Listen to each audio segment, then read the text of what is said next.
Hello and welcome to another team review. So this is Mia's team. So here is the concept. It is a draft run. So the team is Micaiah, Celica, which is pretty rough in some ways. Magic Plus is really good. Micaiah's mostly good for like warp skipping, but outside of that, like passive wise, she doesn't really have much to offer. And then the free, we do have Byleth for free, which is nice. The passives on Byleth are quite bad, but the dance is really good. And then you have Marth for free. And then there's quite a lot of free units as well. You have the end game, late joiners, early game Vander, Saphir, and the dancer. So at least that's nice. But as far as passives, the only good passives are really from like Marth and Celica. So this is going to be a bumpy ride. And this team is actually kind of crazy. So, all right. So here's the Aleer. So the Aleer just has a steel blade with Micaiah engraving, avoid plus 30, sword agility 5. Look at the avoid, 168. So this is just a super damage boost, like obstruct tile basically, that occasionally deals chip damage because the attack on a great weapon is only 41. So spur attack and divinely inspiring is really good for just giving other damage or other units plus 5 damage. So this is actually a pretty good combo for utility Aleer. And in a draft run where you're very limited on resources, this is a pretty good use case. Because ultimately, like, they're better units than Aleer. So, like, looking at this team, oh wow, this team is like, I mean, Diamant is probably going to be better at combat due to like tanking, but he needs speed. Hort is definitely really good. The Jean could be made to be really good. You do have Dancer, so I would probably focus on Hort, Diamant, Jean, secondarily Alchrist for shooting down flyers. Jade could be made into like a general or something like that, but this is going to be a rough team. So this is going to be a pretty crazy. All right, here's Diamant. So they went with break defenses. Now this is an interesting thing on a hybrid class. Also, one thing to note about this team is it has no way of fixing damage for physical outside of break defenses, because this just gives magic plus, this gives res, this just gives luck. So it's like, physical is a rough time on this team. So avoid plus 10. His avoid is 89, which is decent. His speed is on the slower end. He typically wants speed fixed, but it looks like they're running, Mia's running him on Bond Ring with speed plus 1 and dex plus 2 because he desperately needs hit fixed. It also helps him with soul, but he can go for crits. He can go for Giorgio's super smack. He can go for brave sword, brave axe, tomahawk, and then also break defenses. So this actually is pretty interesting. And Diamant's strength is above average, or maybe average-ish. Well, more if you compare it to like the average strength of every unit, he's kind of above average in it. So he's pretty decent strength-wise. But this is a pretty solid thing for him to be doing given the team. All right, Hort was a staff bot. I read that. Hort should be like your hard carry. You get magic plus. She can actually use Celica to one round. Well, I guess we'll see who Celica's on, but so Hort staff bot. Now this does make sense though, to be honest, because you have Micaiah and Celica. So Hort staff bot with Divine Pulse is pretty decent. She gets like the healing. Well, the healing light doesn't really matter, but the augments, the staff conservation, and so on. The dancer dances, avoid plus 15. Yeah, sympathetic as well for more tanking. That makes a lot of sense. All right, so here's your Celica units. I don't know. I see why she did this. I just don't know that this is like look at Hort's speed, for example. 29. Wait, how is she so low level? 29 speed, really? Well, I guess if she's just a staff bot, I think she's just level 12. She's not second sealed. She's just straight up level 12 slep here. So, because what I would have done is if you give Hortensia Celica, she one rounds everything. She's fast as hell. So if you get her to like level 40, which is pretty easy to achieve between combat and staff botting, by endgame, this would have been a harder carry than this. But giving her Celica is fine. She can still Super Seraphim poke. With this magic, she might be one-shotting a lot of things, which isn't bad. This is still a decent use case. But she could run like Bolg. Wonder where she put her on Sage, though. Because the speed, with no like speed plus 5, she's not going to be doubling much. So I actually would have put her on Mage Knight. Personally. But this isn't bad either. Like, you can probably one-shot some things. You could also Echo Seraphim. It basically halves your damage, but maybe there's 2 things you need last hit. Let's see, I needed She Adept. Vander's not good for much else. Yeah, this is totally a legit use case. I do like how Vander's stats, no matter what class he's on, and no matter what use case, tend to be abysmal. He just has really bad bases and growths. So Shielding Arts, basic utility staff, rescue, avoid +10. So a lot of like avoid +10. Magic +3. I wonder why. I wonder if she had like economy issues. Maybe she was tonicking a lot to not go for tier 4 wells. I don't know if wells were allowed. It almost seems like, oh, here's a magic +5. Oh, okay, so here's a better thing. He's got Thoron, Excalibur, L Surge, magic +5, avoid +10, Great Thunder. So Great Thunder Jean. So this is going to be actually one-shotting things. This is interesting. So they're playing into, she's playing into the fact that she has no speed and she has all these like magical units. So she's just going for like big might, which is another way. That's, I mean, you can kill with Great Thunder and Thoron and stuff. So this is 61 attack with the damage increase is pretty good actually. Let's see. The goat. He was my worst unit until one point in this run where he became a mage knight and couldn't enemy phase. Once I switched him to L Thunder Thoron, his performance skyrocketed.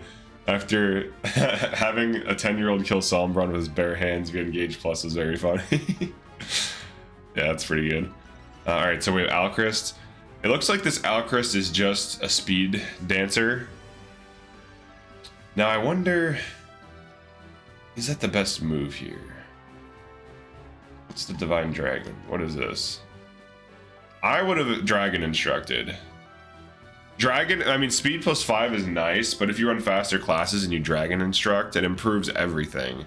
So it helps you reach killing benchmarks. I feel like Dragon Instruct is better than Speed Instruct. I don't even think it's close.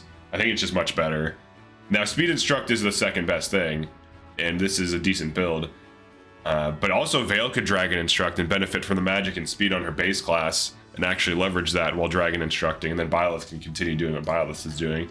Because Veil isn't that much different on her base class versus Sage here. She's still too slow to double. Now, if you give her speed +5, I guess she could double like slower enemies, which is still valuable, but it's not bad. Let's see, biggest letdown. She's a Griffin Knight till endgame. Needed her to fracture Dark Bishop so that Saphir could one-round KO. All right, so we have a Sage Jade, that's very similar to my Sage Boucheron. Thoron, so just, you know, throw Thoron on a Sage, they'll do something, and then throw some staffs on him, we can't go wrong. And then Mavier. Mavier Griffin on Flame Lance. So he's like a staff utility that super pokes for some damage, as much damage as he can muster. Magic +3. This is decent, just for something for him to do. I wonder if Griffin's really, I keep seeing Mavier Griffin, but I wonder if that's like the move for him. I'm trying to think like what's his best use case. Now he does get B rank staff on Griffin, but I feel like every time I see Mavier Griffin, he's way too slow to have meaningful combat. So what is his best class really? I'm not sure yet, but I keep seeing people put him on Griffin, so either they're doing that for a reason or there's a better class for him that we haven't figured out. So let's see. He was on 11 until endgame. Oh, that's right. There's no weapon restriction, so anyone can be on 11. So who should be on 11 then? Oh yeah, why not do, maybe she's unaware of this. I did a video on this specifically. Veil on Griffin Knight. Now you usually get her speed +3, but Veil on Griffin Knight is quite fast. I think she's like 30 something speed. If you're using Covert Instruct for speed +5, you could give her, you throw her on Marth, and typically the build is like sword power, but you could do magic plus in this team comp, and it's still like, it's not as much damage, but it's still something. So she could be like 11 sword Griffin, and 11 sword is much cheaper than Bolg to upgrade. Now the damage is kind of similar. Bolg +4 is obviously going to be 11 +5, but Bolg +3 and 11 +5 are very similar, but 11 is still cheaper to forge. So 11 is typically a little bit easier to use, I would say. Yeah, like I think the Marth also gives speed too, so I feel like that's just a better build for her. And she's 8 build on Sage, so on Griffin she should be at least 9, maybe 10. And you can engrave, you could use the Celica engraving on the thing as well. But that's something else that I would probably have done. All right, then we have Alfred Marth. All right, so here's the big Marth build. So 40 attack on dagger, avoid plus 10. You have unyielding. Now Lodestar, his Lodestar is not going to be the best. Like even Diamant here. Diamant has Georgios. Typically you want to Lodestar with this. This also kind of plays into honestly, I think this would be better on Diamant in this team comp, and he should just forego break defenses and just run something else. Passive wise, I feel like the draft on this team is kind of like, what passives would you reasonably run? I think grabbing both of these was probably gonna, like, I think this is what made the run harder.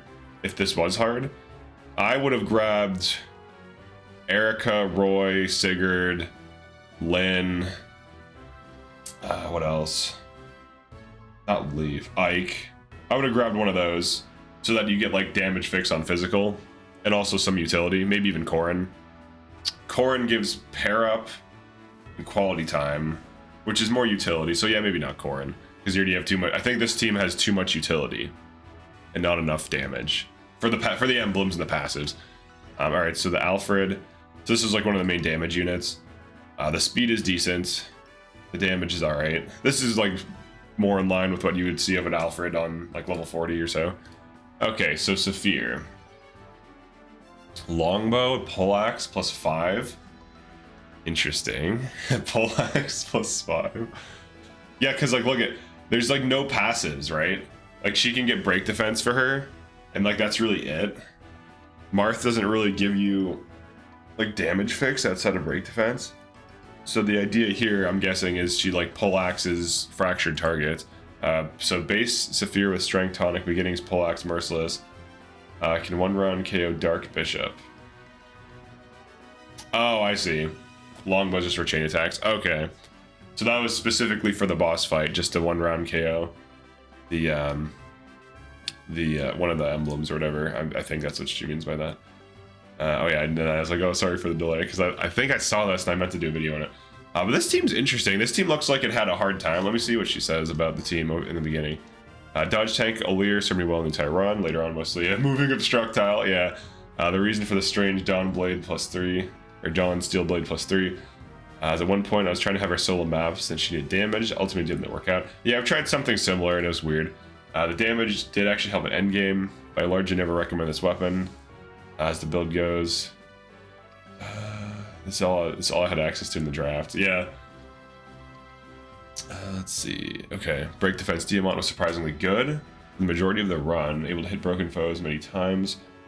Okay, Horde with staff bots. Okay, I'll just read through the things. Helped me make some more consistent. Killed Warfather by herself with Echoed Bolg. Okay. Shade of Vander. Avoid, let's see, he beat Sombron. Without damage fixing, he was an unreliable combat unit. He could sometimes delete a unit he was only meant to chip, and was instrumental in chapter 23, where he overperformed and Luna crit Zephia twice, taking a health bar each time. While it ended up not mattering, he was on Byleth for the endgame, in case I needed help with speed fixing. Okay. Spent most of his time on S-Rank Claude Ring. Interesting. Yeah, because like running Alchrist without like Erica or something, or even Roy for strength plus is going to be rough for him. Biggest letdown of the run. Okay, so Levin, Sword Griffin saw the game. Needed some help taking down Dark God. Dark God. Oh, Triangle Depth. Oh, okay, so this is why he's on Flame Lance. So he was on Sword Griffin, moved to Flame Lance. That makes sense. His speed is still like, on Griffin, it's not the best, but this makes sense to take advantage of Triangle Depth. Okay. Beat Alfred a bunch of stat boosters, put him on Wyvern Knight, his speed is less terrible. Yeah, or I'm sorry, Wolf Knight. WK is Wyvern Knight and Wolf Knight, so we need to stop using these. I use them too, and people are like, what are you talking about? Let's see, having nothing better to do, use Marth at endgame. Take a health bar off of Shadow Dragon. Weaken some Wyverns with Falchion. Alright, so this is another draft team that's pretty interesting. So this is basically what happens when you draft too much utility, I would say. Now, Celica herself is damage, but Micaiah, like in terms of emblem functionality, these are fantastic emblems, but in terms of like passives, because that's like half the battle of a draft, I would say, is like for making your builds is the passives, is you want, like, Celica is good for damage. You also have to consider her availability, and Micaiah is great for utility, but passive wise, their passives are on the weaker side. So like Celica's passives are good because if you're running magical units, you get magic plus. And favorite food is not the worst thing in the world either for just like resetting an emblem immediately once per map. But this, Micaiah has some of the worst passives in the game. So I actually would have opted for like almost anything else, like even like Sigurd, just for like Lance Power and Canter. Like Lance Power and Canter, now your entire team is flexible and can move around. So like I think that's the way I would approach drafting. It's interesting these are the free emblems though. Maybe I should use these as my free emblems because Byleth actually has terrible passives, and like that's one of the things, right? You get terrible passives from both of these. His are okay, but his availability is so bad that on the units you want it on, you don't know that you're gonna get it. But yeah, pretty interesting run, I would say. Thank you, Mia, for submitting this. Pretty cool. If you want to have your team reviewed, you can become a channel member, which is different from subscribing. I know it's confusing. But yeah, and you can just hit me up on Discord once you become a channel member, and I can review your team as well. Thank you for submitting this, Mia, and I'll see you in the next one. Peace.